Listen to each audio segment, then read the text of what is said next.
A'udzubillahi minasyaitonirrajim. Bismillahirrahmanirrahim. Alhamdulillahi rabbil alamin arrahmanirrahim maliki yaumiddin. Iyyaka na'budu wa iyyaka nasta'in. Ihdinas siratal mustaqim. Siratal ladzina an'amta 'alaihim ghairil maghdubi 'alaihim waladdallin. Asyhadu an la ilaha illallah wahdahu la syarikalah wa asyhadu anna Muhammadan abduhu wa rasuluh. Allahumma shalli ala nabiyina Muhammadin wa ala alihi wa sallim. Amma ba'du ayyuhan nas usikum wa iyaya bitaqwallah faqad fazal muttaqun. Sidang Jumat yang saya hormati, wasiat bertakwa pada saat ini kita awali dari satu hadis yang dari sana sudah menjadi doa anak-anak setiap mau belajar. Hadis tersebut berbunyi, man qala raditu billahi rabban wa bil islami dinan wa bi Muhammadin rasulan wajabat lahul jannah. Sekali lagi, man qala raditu billahi rabban wa bil islami dinan wa bi Muhammadin rasulan wajabat lahul jannah. Siapa yang menyatakan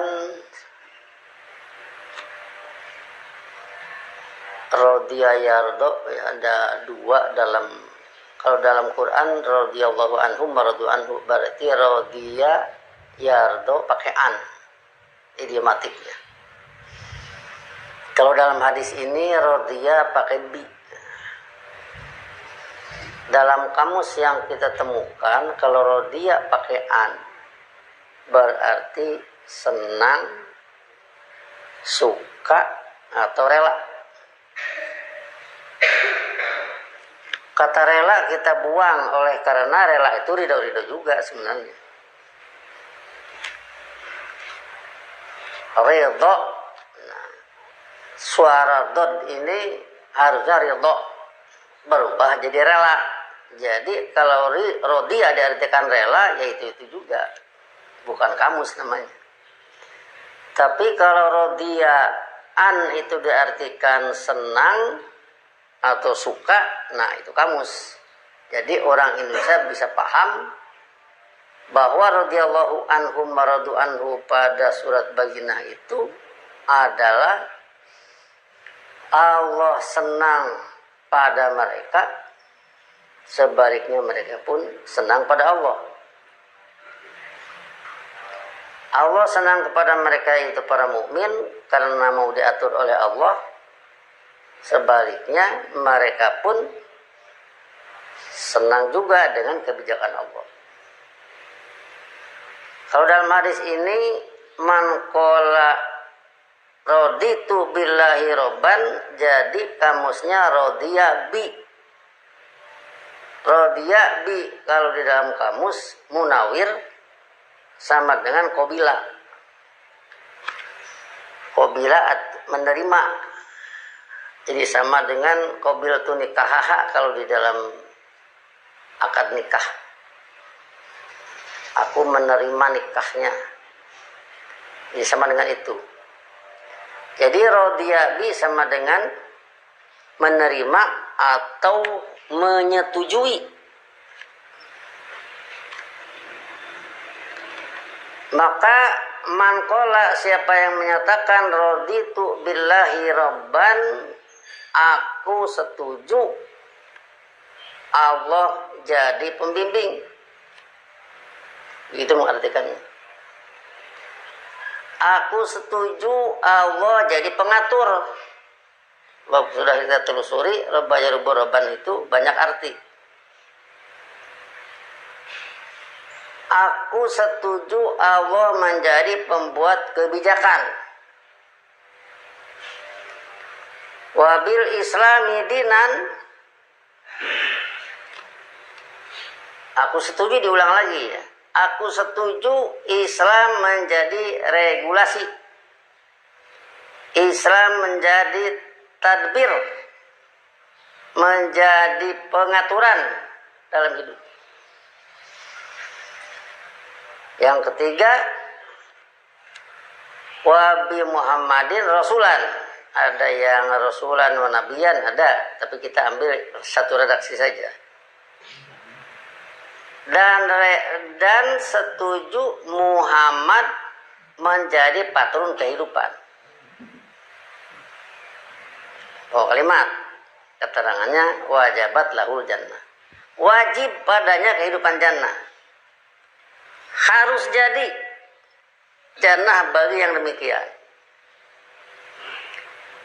Kemudian kalau al-ihwal hadis ini, ya sebenarnya saya menemukan berbagai pendapat. Ada yang mengatakan dhaif, ada yang mengatakan itu ini, macam-macam lah. Ya kita tidak mau melihat dari sudut itunya. Kalau sudut itu kan sudut orang, jadi bagaimana perawi. Tapi kita lihat dari sudut bahwa hadis tersebut sangat cocok dengan hasanah fid dunya. Sangat cocok kalau orang yang menyetujui Allah jadi pembuat kebijakan, Allah jadi pengatur, aturannya Quran, setuju Islam menjadi satu regulasi, setuju Muhammad sebagai patron kehidupan. Pantas kalau terjadi keterangannya wajabat lahul jannah. Dari sudut sana maka kita ambil hadis ini, sehingga dengan demikian kita angkat hal-hal yang dianggap kecil. Apa misalkan hal-hal yang dianggap kecil? Anak-anak kecil kalau baca Quran, kalau mereka belajar, biasanya pakai ini. Sebelum belajar, raditu billahi robban, wa bil islami dinan, wa bi Muhammadin nabiyyan wa rasulan. Itu pakainya ya. Jadi kita angkat hadis ini dalam arti coba yang jadi kebiasaan kanak-kanak ini kita pertajam pentingnya ucapan itu jadi satu perhitungan. Kita sering mengatakan Allahu Akbar bisa diucapkan oleh anak kecil, Allahu Akbar bisa diucapkan oleh orang dewasa, Allahu Akbar bisa diucapkan oleh yang mengerti 3 ayat, Allahu Akbar bisa diucapkan oleh yang mengerti 1000 ayat. Beda bobotnya.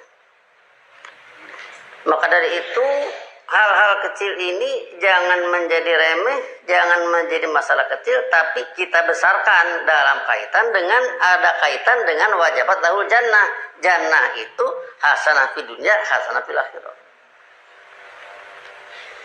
Jadi sangat penting untuk tegaknya hasanah fid dunya, memfungsikan Allah sebagai pengatur dengan ajaran ilmunya, memfungsikan Islam sebagai satu pengaturan dalam hidup, memfungsikan Rasul sebagai patron kehidupan. Disinilah pentingnya. Dan kalau orang mempersoalkan ini hadis dhaif, maudhu dan sebagainya, itu kita juga tidak turut mempersoalkan itu. Dalam arti itu silahkan saja, karena itu adalah berhitung masalah perawi. Cuman kan begini permasalahannya, kalau kita sebagai perumpamaan sedang mencari alamat orang, semua orang ditanya tidak tahu alamat itu. Ada orang yang tahu, tapi kita tahu orang itu sebenarnya copet. Orang lain juga tahu itu adalah copet. Ya kita harus nanya kemana, memang dia yang tahu alamat yang kita cari. Ya kita datanglah pada dia, nanyakan. Dia tunjukkan, sampailah ke alamat tersebut. Dengan sampai kita ke alamat tersebut tidak berarti kita jadi copet. Copet mah tetap dia copet.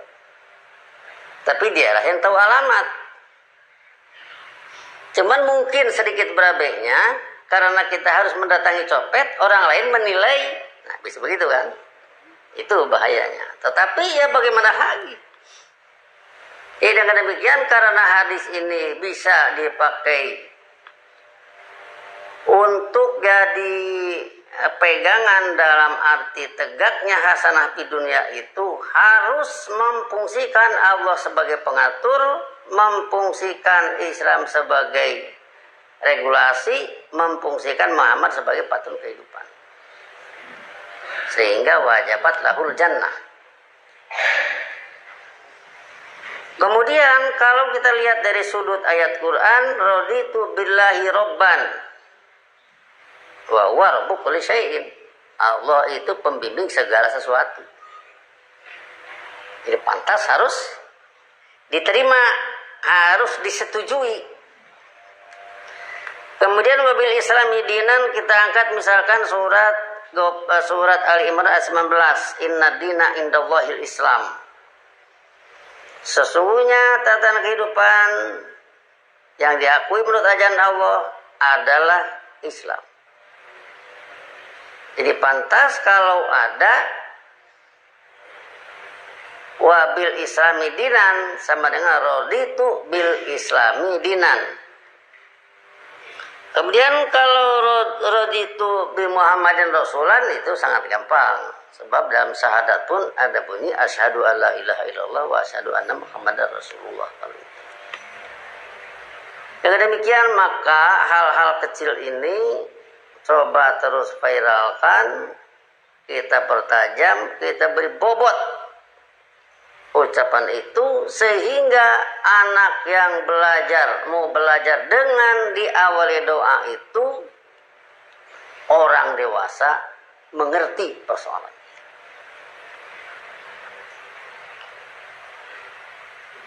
Kemudian untuk ini karena ada raditu billahi robban kita hubungkan dengan surat Fusilat surat 41 ayat 30. Innal ladzina qalu rabbunallah tsumma istaqamu tatanazzalu alaihimul malaikatu alla takhafu wa la tahzanu wa abshiru bil jannati allati kuntum tu'adun. Sesungguhnya mereka yang menyatakan pembimbing kami adalah Allah. Tsumma istaqamu, selanjutnya mereka teguh, tidak berubah-ubah dengan yang demikian. Tidak lekang kena panas, tidak menggigil karena kehujanan, tidak lunglai karena capek, menembusi situasi dan kondisi apapun, tetap Allah Rabb. Allah pengatur hidup.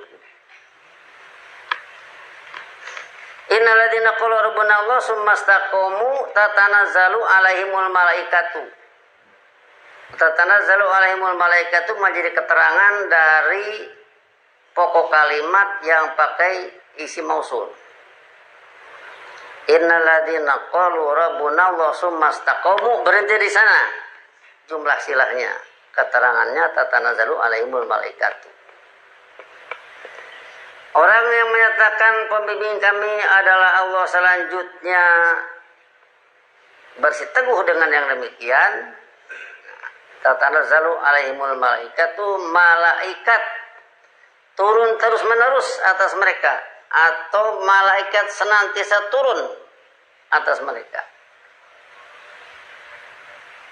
Allah tahupu dengan satu misi, dengan satu pesan. Allah tahu janganlah kalian merasa takut. Pesan malaikat ini. Allah tahupu wala tahzanu, janganlah kalian merasa takut, jangan pula gundah gulana, wa absyiru, sebaliknya merasa senanglah kalian bil jannati, dengan kehidupan jannah allati kuntum tu'aduna, yang kalian diberi janji yang demikian. Itulah misi malaikat menurut Fussilat ayat 30. Kemudian didukung lagi oleh surat Ghafir ya. Surat Mukmin surat 40 ayat 7. 7,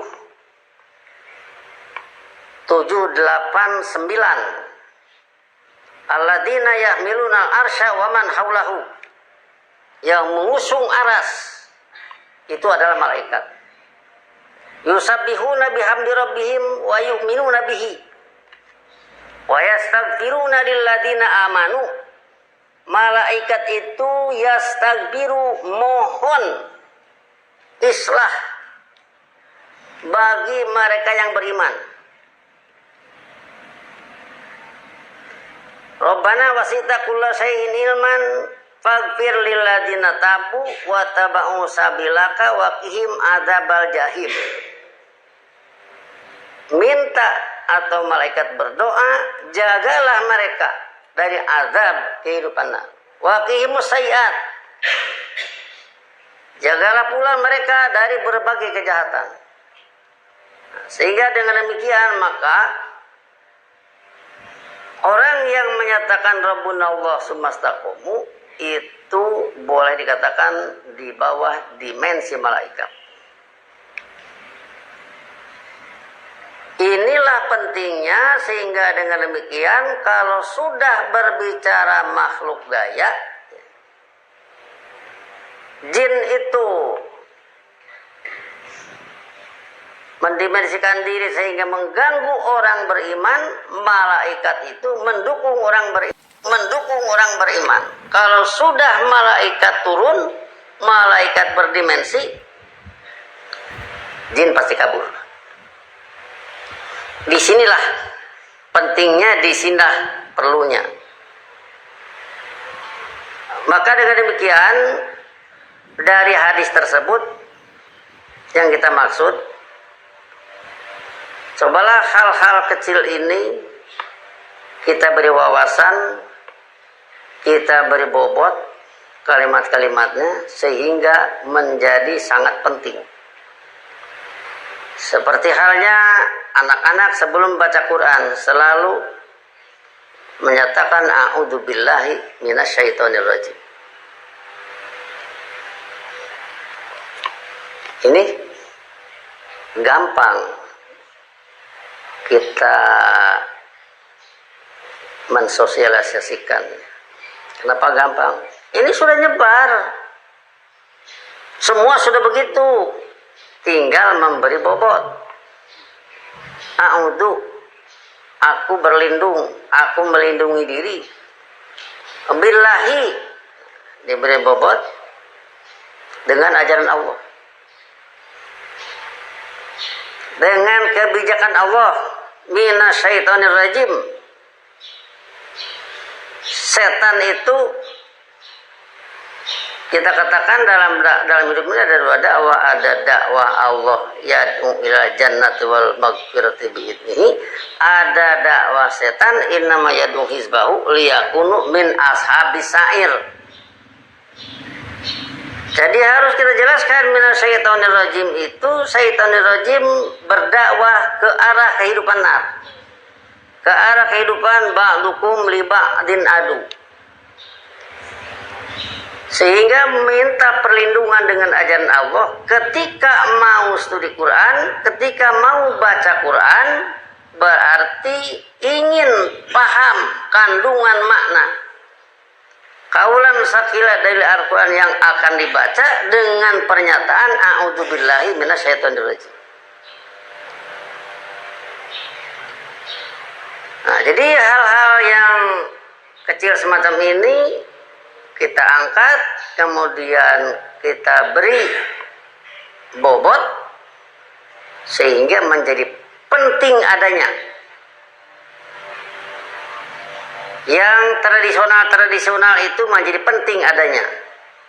Coba kadang-kadang jangankan baca ta'awud atau baca doa sebelum belajar.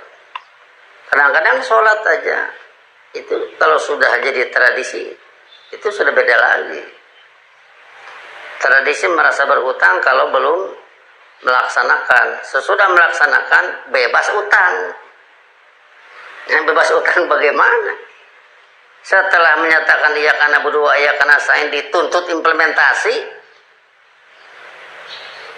Setelah menyatakan Rabbik firli, dituntut implementasi. Setelah ihdinas siratal mustaqim, dituntut implementasi. Setelah ghairil maghdubi alaihim waladdallin, juga dituntut implementasi. Nah, jadi nanti bukan setelah sholat jadi bebas utang. Setelah sholat itu malah berutang. Berutang ketepatan kelakuan seperti yang disampaikan ketika komandan menyampaikan amanatnya. Di mana amanat komandan? Ayat Quran itu kan kalamullah. Allah yang dilambangkan dengan Ka'bah dalam sholat menghadap Ka'bah sama dengan menghadap lambang dari komandan. Amanatnya ada dalam ayat Quran. Ya, jadi di sini kalau nanti dihitung oleh hadis, awwalu ma yuhasabu bil amru yaumal qiyamati sholat, yang pertama-tama dihisab pada yaumul qiyamah itu adalah sholat. Fa in soluhat soluhalahu sa'iru jasadihi, bila sholatnya mulus maka mulus baginya seluruh laku perbuatan. Soluhat lahu sa'iru amalihi. Wa in fasadat, sebaliknya apabila rusak, fasada sa'iru amalihi. Kalau sholatnya rusak, sholat rusaklah seluruh laku perbuatan. Dengan demikian maka disinilah sampai kita pada satu permasalahan, kita mengkaji Quran dan Sunnah Rasul adalah bagaimana memperbaiki kualitas sholat. Memperbaiki kualitas sholat tidak bisa dilepaskan dari eksplorasi ayat Quran. Eksplorasi ayat Quran dibimbing oleh nilai ilmu bekerja sama dengan bahasa. Kalau bahasa itu sulit, kesulitan kita pecahkan bersama supaya jangan jadi sulit.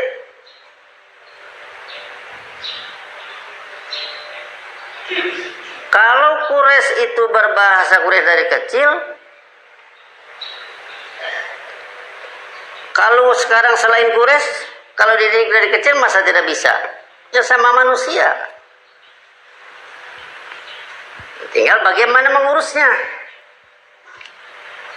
Bimbinglah dengan nilai ilmu. Nilai ilmu sudah kita kaji. Kita sudah dapat satu anugerah dari Allah.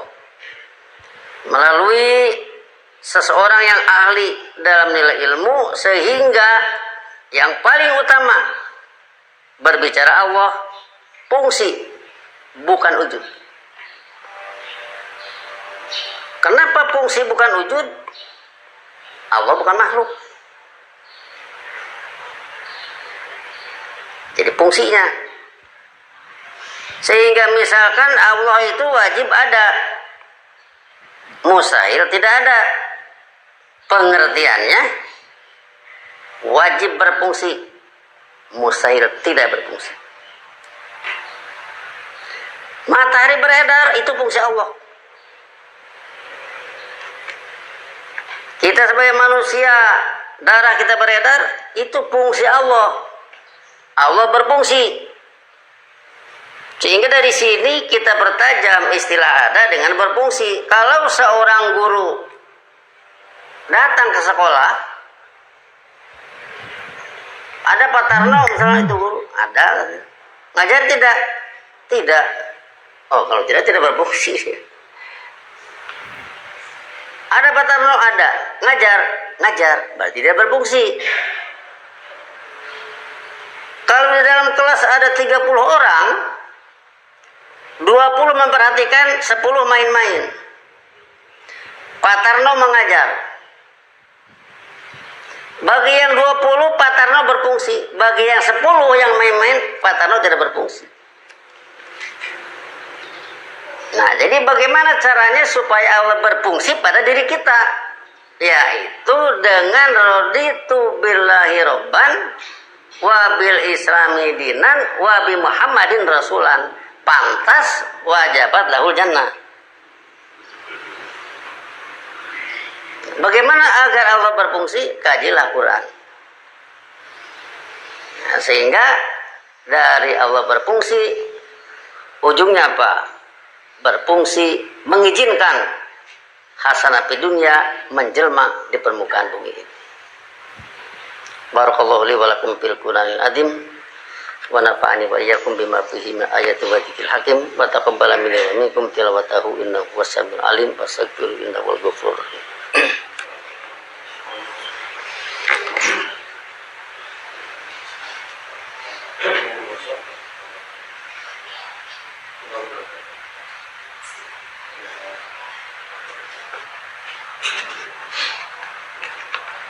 Alhamdulillahilladzi nazzala al-furqana ala 'abdihi liyakuna lil 'alamin nadhira. Asyhadu an la ilaha illallah wahdahu la syarikalah wa asyhadu anna Muhammadan abduhu wa rasuluh. Allahumma shalli ala nabiyyina Muhammadin wa ala alihi wasallim. Amma ba'du, ayyuhan nas usikum wa iyaya bi taqwallah faqad fazal muttaqun. Sidang Jumat yang saya hormati. Selanjutnya, oleh karena sairu amalil manusia, sairu amalin nasi sangat tergantung kepada kualitas sholat. Dengan demikian maka perbaikilah kualitas sholat. Dalam hal ini kalau kita berbicara Quran itu sulit, nggak usah dikatakan lagi. Kita orang Sunda lahir di kalangan berbahasa Sunda. Ada orang Jawa lahir di kalangan berbahasa Jawa. Orang Jakarta bahasa Betawi. Orang Batak bahasa Batak. Orang Inggris berbahasa Inggris. Nah, jadi untuk menangani ini, mari kita memulai sedikit-sedikit dari membahas ayat. Membahas ayat itu bahas bersama. Kemudian kalau suatu waktu sholat sendiri, silahkan mau baca satu surat, gak masalah kalau sholatnya sendiri. Tapi kalau sholat jamaah, hitunglah yang ada di belakang. Sebab Nabi pernah memperingatkan salah seorang sahabat yang menjadi pemuka di suatu daerah, kemudian orang-orangnya mengeluh. Apa mengeluhnya? Aduh, panjang, bacaannya terlalu panjang, nggak bisa terikuti. Itu Nabi menegur. Jadi artinya kalau sholat jamaah itu hitung yang di belakang. Sebab kalau yang di belakang tidak mengerti, disinilah hampir-hampir sholat jamaah hampir tidak berfungsi. Adapun ayat-ayat, nggak usah banyak-banyak, nggak usah panjang-panjang. Yang penting dipahami, karena kita tidak lahir dengan bahasa Quran sejak kecil. Untuk ini maka tentunya ayat-ayat yang biasa kita bahas, sebarkan kepada kawan, pengkamusannya, pengertiannya, kemudian begitu sholat dibaca.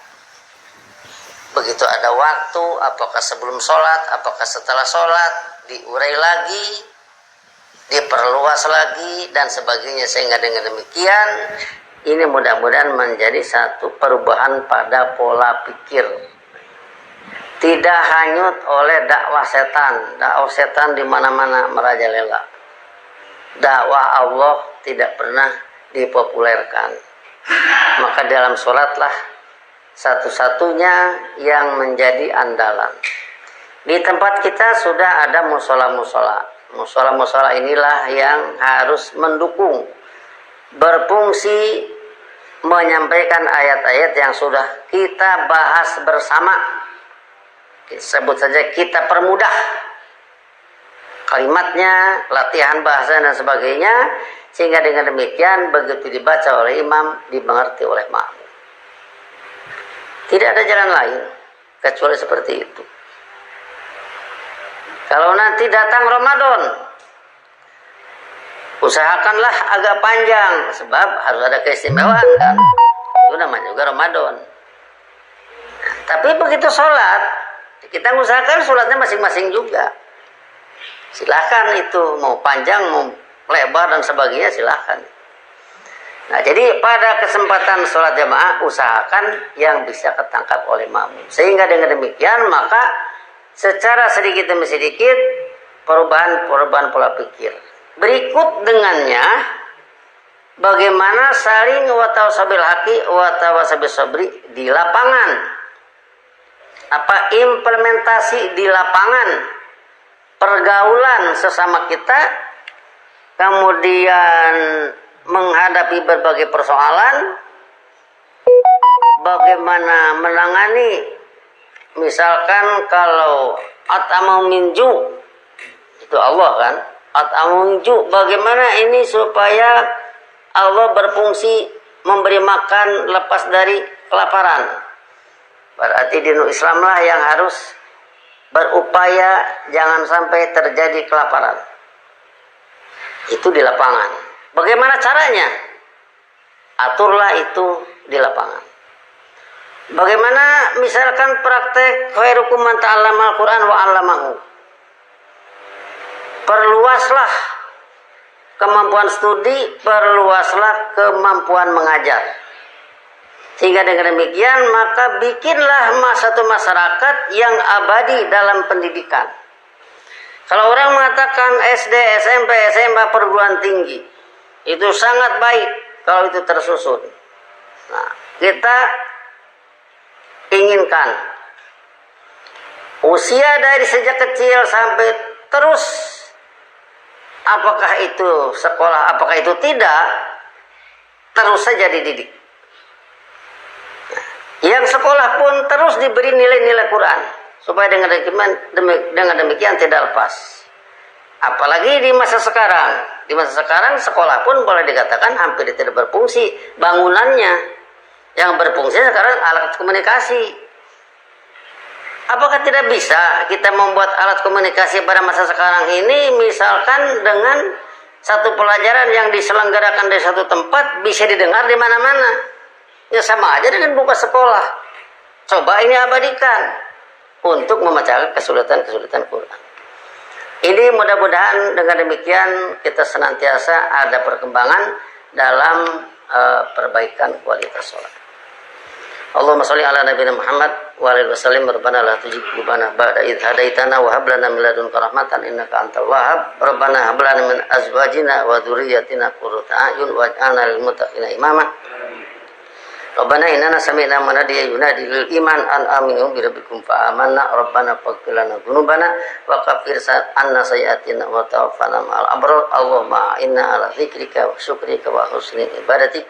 Allahumma inna ala dzikrika wa syukrika wa husni ibadatika. Allahumma inna ala dzikrika wa syukrika wa husni ibadatika. Rabbana atina fid dunya hasanah wa fil akhirati hasanah wa qina adzabannar. Ibadallah, innallaha ya'muru bil adli wal ihsan wa ita'idil qurba wa yanha 'anil fahsya'i wal munkar wal baghi ya'idukum la'allakum tadhakkarun. Fadhkurullaha yadhkurkum wad'uuhu yastajib lakum wa la dzikrullahi akbar. Wassalamualaikum warahmatullahi wabarakatuh.